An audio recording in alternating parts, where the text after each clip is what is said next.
이명 환자의 이명 장애지수 점수가 54점에서 2점까지 내려간 데이터, 자율신경 실조증 환자의 두통 평가 척도상 점수가 40점에서 2점까지 내려간 데이터, 이게 다 기록이 있어요. 이 채널에서 그걸 다 공개할 겁니다.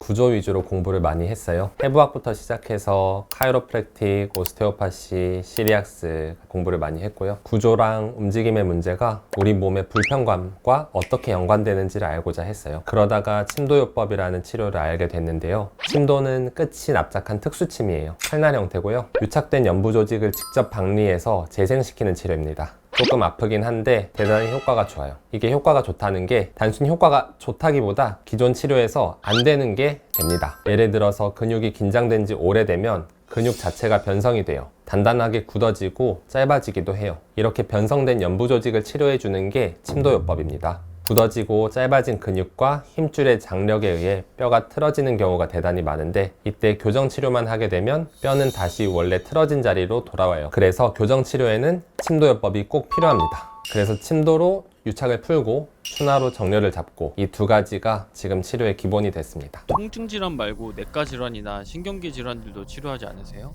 네, 맞아요.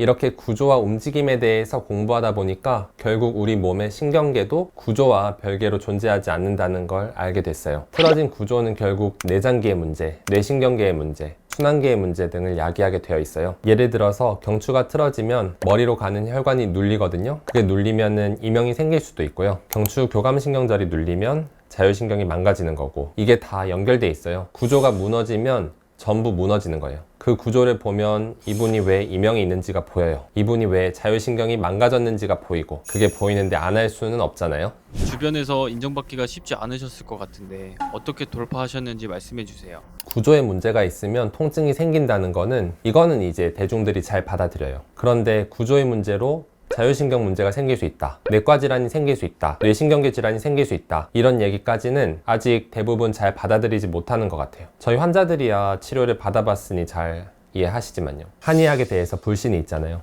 비과학적이다, 효과 없다, 이런 분위기가 워낙 강하게 형성돼 있으니까 제가 아무리 근거를 들고 얘기를 해도 이미 그쪽으로 마음이 닫혀 있으면 그냥 우스운 얘기가 돼버려요. 제가 연차가 낮을 땐 더 그랬어요. 제가 이명을 고칠 수 있다고 하면, 이명을 낫게 할 수 있으면 벌써 노벨상 받았지, 이런 말도 들었고요. 지금이야 워낙 결과들이 쌓여서 그런 과정이 많이 줄었는데, 그때는 정말 답답했어요. 내가 환자가 낫는 걸 아는데 그게 믿어지지가 않는 환경이라는 게 너무 힘들었고요. 그래서 논문을 썼어요. 어떤 논문을 썼냐면 케이스 논문을 썼어요. 이 환자가 이런 수치에서 이러한 수치로 바뀌었다, 그게 전부예요. 근데 주제를 고를 때 디스크나 요통 같은 걸 쓰지 않기로 했어요. 그건 한의사라면 누구나 다 치료 잘 하는 거니까, 남들이 잘 못하는 거, 아니면 내가 조금 특별하게 더 잘할 수 있는 거, 이명이나 자율신경 실조증이나 아니면 다른 뇌신경계 질환들, 그쪽 위주로 썼어요. 이런 질환 환자분들한테는 선택지가 없어요. 이비인후과 가도 못 고친다고 하고, 신경과 가도 이상 없다고 하고, 그래서 저는 그분들이 갈 수 있는 곳이 되고 싶었어요. 믿어달라는 게 아니라 데이터를 보여드리고 싶었어요. 침도 학회지를 비롯해서 여러 학회지에 다양한 케이스를 발표했어요. 이명, 메니에르, 자율신경 실조증, 두부진전, 돌발성 난청, 동안신경마비, 이런 여러 케이스들을 발표를 했습니다. 이명 환자의 이명 장애지수 점수가 54점에서 2점까지 내려간 데이터, 자율신경 실조증 환자의 두통 평가 척도상 점수가 40점에서 2점까지 내려간 데이터, 이게 다 기록이 있어요. 이 채널에서 그걸 다 공개할 겁니다.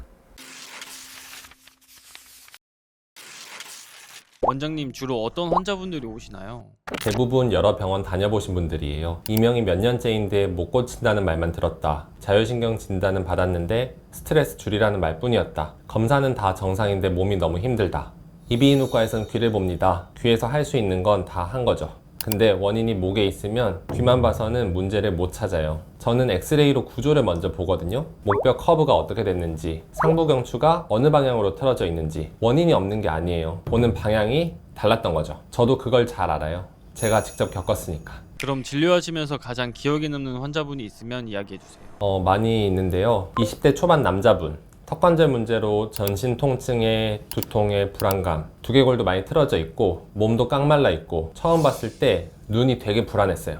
치료 시작하고 좀 지나니까 걸어오는 자세부터 달라져 있었어요. 눈빛도 달라졌고요. 처음 왔을 땐 되게 불안한 눈이 있었거든요. 그게 없어졌어요. 그리고 지금은 대학생활 잘 하고 있다고 하더라고요. 몸이 바뀌면 사람이 바뀌어요. 인생도 바뀌고요. 저는 그게 이렇게 사람 고치는 일을 하는 이유예요. 통증 없애는 게 목표가 아니라 진료실 문 열고 나갈 때 표정이 달라져 있어야 돼요. 그 변화를 보는 게 제가 진료를 제일 재밌어하는 순간이에요.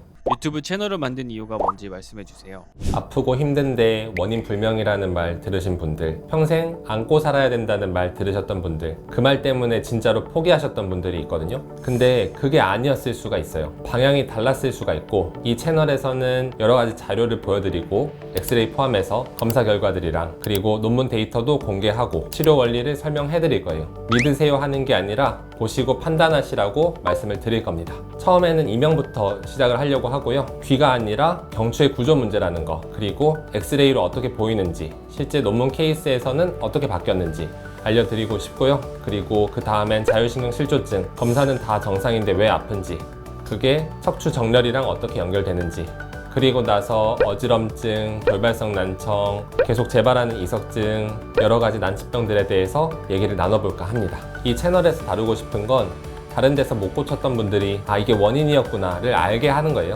저는 그것만으로도 충분하다 생각해요. 한 가지만 말씀드리자면 저는 당일의 변화를 만들려고 해요. 이런 질환은 10번 이상 오셔야 됩니다. 뭐 이런 말 많이 듣고 오시는데요. 저는 그렇게 말하진 않습니다. 구조가 바로 서면 몸이 바로 반응하거든요. 그리고 만약에 치료했는데 개선이 안 되면 집에 안 보냅니다. 될 때까지 해야죠.